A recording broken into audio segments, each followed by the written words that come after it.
देखिए, सवाल बड़ा है, क्या भारत विरोधी विचारधारा कांग्रेस को रखनी है?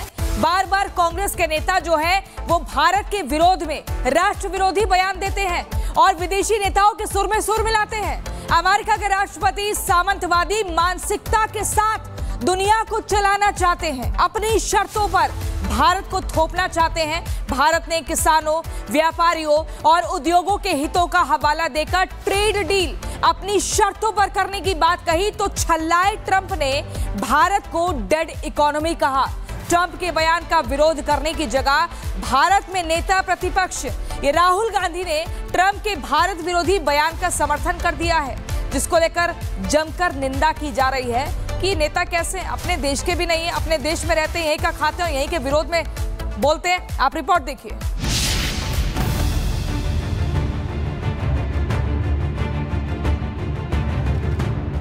Everybody knows that the Indian economy is a dead economy. Bharat की अर्थव्यवस्था और ग्रोथ इंजन पर अमेरिका के राष्ट्रपति डोनाल्ड ट्रंप ने बेबुनियाद झुंझलाहट भरा बयान क्या दिया, कांग्रेस ने इसे फौरन लपक लिया। मुद्दों की तलाश में भटकती कांग्रेस को जैसे अलादीन का चिराग हाथ लग गया और कांग्रेस के युवराज राहुल गांधी बिना कोई रिसर्च किए देश की अर्थव्यवस्था को अपने सियासी थर्मामीटर से नापने लगे। राहुल गांधी ने तमाम तथ्यों और आंकड़ों को दरकिनार करते हुए कह दिया कि भारत की इकोनॉमी तबाह हो चुकी है। राहुल गांधी ने अपने सोशल मीडिया पोस्ट में लिखा कि भारतीय अर्थव्यवस्था मर चुकी है, मोदी ने इसे खत्म कर दिया। अडानी मोदी साझेदारी, नोटबंदी और गलतियों से भरी जीएसटी, असफल असेंबल इन इंडिया, एमएसएमई का सफाया, किसान कुचले गए। मोदी ने भारत के युवाओं का भविष्य बर्बाद कर दिया है क्योंकि नौकरियां नहीं हैं। Yes, he's right. I mean, everybody knows this, except the Prime Minister and the Finance Minister. Everybody knows that the Indian economy is a dead economy. I'm glad that President Trump has stated a fact. हौसले की बात पर ध्यान दिया नहीं और दूसरे के विषय पर तकरार कर बैठे राहुल गांधी, जबकि आंकड़े चीख चीख कर गवाही दे रहे हैं कि भारत का ग्रोथ इंजन कई हजार हॉर्स पावर की रफ्तार के साथ फर्राटे भर रहा है, नौकरियां जनरेट हो रही हैं और बेरोजगारी कम हो रही है। साल 2016 से लेकर 2023 तक 17 करोड़ नौकरियां जोड़ी गईं। रोजगार के स्तर में 36% की वृद्धि दर्ज की गई। 2025 में जॉब मार्केट में 9% की बढ़ोतरी का अनुमान है और आईटी सेक्टर की भर्तियों में 15% का उछाल देखा जा रहा है। लेकिन ये आंकड़े राहुल गांधी और उनकी पार्टी को नहीं दिखेंगे। उन्हें दिखाई और सुनाई दे रहा है तो डोनाल्ड ट्रंप का बयान, जो अपनी तथ्यहीन बातों के लिए कुख्यात हो चुके हैं। यही वजह है कि आला कमान के इशारे पर कांग्रेस के तमाम नेता और उसके सहयोगी दल भारतीय अर्थव्यवस्था पर खर्चा पानी लेकर चढ़ गए। पाकिस्तान का राष्ट्रपति तो नहीं गया था अमेरिका, हाउडी मोदी, नमस्ते ट्रंप उसने तो नहीं किया था। उसने तो ये नारा नहीं लगाया था कि अगली बार ट्रंप सरकार, और यहाँ मोदी जी ये सब करने के बाद 25% का टैक्स लगवा के बैठ गए। पाकिस्तान को सिर्फ 19% टैक्स लगा है। हिंदुस्तान की इकोनॉमी की स्थिति बहुत ही खराब है। अब यहाँ आपको चमक दमक लगती है यहाँ दिल्ली में, आप यहाँ से निकल के जाइए देहात में, देहात 90% तो देहात में ही है, वहाँ क्या हालत है ये देखिए आप इकोनॉमी। राहुल गांधी की कांग्रेस और उनके सहयोगी दलों के लिए तो भारत की अर्थव्यवस्था धक्का मार हो चुकी है, लेकिन कांग्रेस और गांधी परिवार को यही अर्थव्यवस्था मालामाल कर रही है। पिछले 10 सालों में राहुल गांधी और सोनिया गांधी ने भारतीय इकोनॉमी के ग्रोथ इंजन का फायदा उठाते हुए अपनी संपत्ति कई 100 गुना बढ़ा ली है। 2014 में बॉन्ड और शेयर में राहुल गांधी ने जो इन्वेस्टमेंट की थी वो 83,18,000 रुपए से ज्यादा की थी। 2019 में यही इन्वेस्टमेंट बढ़कर 5 करोड़ 19 लाख रुपए हो गई, जबकि 2024 में राहुल गांधी का इन्वेस्टमेंट कई गुना बढ़कर 8 करोड़ 32 लाख रुपए हो गया। 10 साल में राहुल गांधी को 7 करोड़ से ज्यादा का फायदा हुआ। जो भारत विरोधी मोगाम्बो है उसको खुश करने का कोई भी मौका जो है वो चूकना नहीं चाहते। वो हर वो बात करेंगे जिससे भारत विरोधी मोगाम्बो जो है वो खुश हो। आज जो है वो भारत तमाम तरह की दुनिया के संकटों और कंटकों को पछाड़ करके, जब पूरी दुनिया में जो है वो हाहाकार मचा हुआ है, आर्थिक तंगी और मंदी का दौर चल रहा था, पेंडेमिक का दौर चल रहा था, युद्ध का दौर चल रहा था, क्लाइमेट चेंज की तमाम तरह की चुनौतियां थी, उन तमाम चुनौतियों को पछाड़ते हुए भारत की अर्थव्यवस्था मजबूत भी रही है और महफूज भी रही है। एक बड़ी पुरानी कहावत है, हाथी के दांत दिखाने के अलग और खाने के अलग। ये कहावत कांग्रेस पार्टी पर बिल्कुल फिट बैठती है।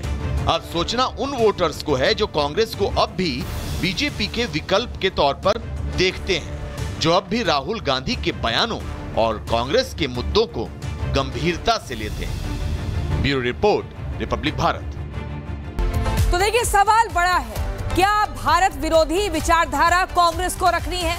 बार बार कांग्रेस के नेता जो है वो भारत के विरोध में राष्ट्र विरोधी बयान देते हैं और विदेशी नेताओं के सुर में सुर मिलाते हैं।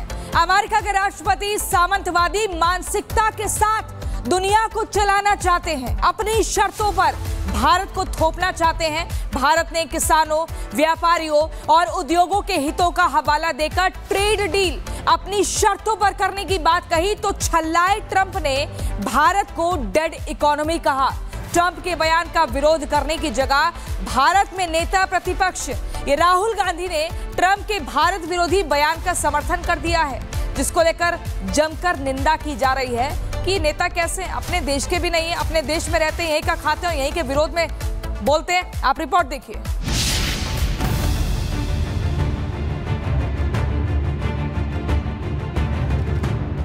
Everybody knows that the Indian economy is a dead economy. Bharat की अर्थव्यवस्था और ग्रोथ इंजन पर अमेरिका के राष्ट्रपति डोनाल्ड ट्रंप ने बेबुनियाद झुंझलाहट भरा बयान क्या दिया, कांग्रेस ने इसे फौरन लपक लिया। मुद्दों की तलाश में भटकती कांग्रेस को जैसे अलादीन का चिराग हाथ लग गया और कांग्रेस के युवराज राहुल गांधी बिना कोई रिसर्च किए देश की अर्थव्यवस्था को अपने सियासी थर्मामीटर से नापने लगे। राहुल गांधी ने तमाम तथ्यों और आंकड़ों को दरकिनार करते हुए कह दिया कि भारत की इकोनॉमी तबाह हो चुकी है। राहुल गांधी ने अपने सोशल मीडिया पोस्ट में लिखा कि भारतीय अर्थव्यवस्था मर चुकी है, मोदी ने इसे खत्म कर दिया। अडानी मोदी साझेदारी, नोटबंदी और गलतियों से भरी जीएसटी, असफल असेंबल इन इंडिया, एमएसएमई का सफाया, किसान कुचले गए। मोदी ने भारत के युवाओं का भविष्य बर्बाद कर दिया है क्योंकि नौकरियां नहीं है। Yes, he's right. I mean, everybody knows this, except the Prime Minister and the Finance Minister. Everybody knows that the Indian economy is a dead economy. I'm glad that President Trump has stated a fact. हौसले की बात पर ध्यान दिया नहीं और दूसरे के विषय पर तकरार कर बैठे राहुल गांधी, जबकि आंकड़े चीख चीख कर गवाही दे रहे हैं कि भारत का ग्रोथ इंजन कई हजार हॉर्स पावर की रफ्तार के साथ फर्राटे भर रहा है, नौकरियां जनरेट हो रही हैं और बेरोजगारी कम हो रही है। साल 2016 से लेकर 2023 तक 17 करोड़ नौकरियां जोड़ी गईं। रोजगार के स्तर में 36% की वृद्धि दर्ज की गई। 2025 में जॉब मार्केट में 9% की बढ़ोतरी का अनुमान है और आईटी सेक्टर की भर्तियों में 15% का उछाल देखा जा रहा है। लेकिन ये आंकड़े राहुल गांधी और उनकी पार्टी को नहीं दिखेंगे। उन्हें दिखाई और सुनाई दे रहा है तो डोनाल्ड ट्रंप का बयान, जो अपनी तथ्यहीन बातों के लिए कुख्यात हो चुके हैं। यही वजह है कि आलाकमान के इशारे पर कांग्रेस के तमाम नेता और उसके सहयोगी दल भारतीय अर्थव्यवस्था पर खर्चा पानी लेकर चढ़ गए। पाकिस्तान का राष्ट्रपति तो नहीं गया था अमेरिका? हाउडी मोदी, नमस्ते ट्रंप उसने तो नहीं किया था। उसने तो ये नारा नहीं लगाया था कि अगली बार ट्रंप सरकार, और यहाँ मोदी जी ये सब करने के बाद 25% का टैक्स लगवा के बैठ गए। पाकिस्तान को सिर्फ 19% टैक्स लगा है। हिंदुस्तान की इकोनॉमी की स्थिति बहुत ही खराब है। अब यहाँ आपको चमक दमक लगती है यहाँ दिल्ली में, आप यहाँ से निकल के जाइए देहात में, देहात 90% तो देहात में ही है। वहाँ क्या हालत है ये देखिए आप इकोनॉमी। राहुल गांधी की कांग्रेस और उनके सहयोगी दलों के लिए तो भारत की अर्थव्यवस्था धक्का मार हो चुकी है, लेकिन कांग्रेस और गांधी परिवार को यही अर्थव्यवस्था मालामाल कर रही है। पिछले 10 सालों में राहुल गांधी और सोनिया गांधी ने भारतीय इकोनॉमी के ग्रोथ इंजन का फायदा उठाते हुए अपनी संपत्ति कई 100 गुना बढ़ा ली है। 2014 में बॉन्ड और शेयर में राहुल गांधी ने जो इन्वेस्टमेंट की थी वो 83,18,000 रुपए से ज्यादा की थी। 2019 में यही इन्वेस्टमेंट बढ़कर 5 करोड़ 19 लाख रुपए हो गई, जबकि 2024 में राहुल गांधी का इन्वेस्टमेंट कई गुना बढ़कर 8 करोड़ 32 लाख रुपए हो गया। 10 साल में राहुल गांधी को 7 करोड़ से ज्यादा का फायदा हुआ। जो भारत विरोधी मोगाम्बो है उसको खुश करने का कोई भी मौका जो है वो चूकना नहीं चाहते। वो हर वो बात करेंगे जिससे भारत विरोधी मोगाम्बो जो है वो खुश हो। आज जो है वो भारत तमाम तरह की दुनिया के संकटों और कंटकों को पछाड़ करके, जब पूरी दुनिया में जो है वो हाहाकार मचा हुआ है, आर्थिक तंगी और मंदी का दौर चल रहा था, पेंडेमिक का दौर चल रहा था, युद्ध का दौर चल रहा था, क्लाइमेट चेंज की तमाम तरह की चुनौतियां थी, उन तमाम चुनौतियों को पछाड़ते हुए भारत की अर्थव्यवस्था मजबूत भी रही है और महफूज भी रही है। एक बड़ी पुरानी कहावत है, हाथी के दांत दिखाने के अलग और खाने के अलग। ये कहावत कांग्रेस पार्टी पर बिल्कुल फिट बैठती है।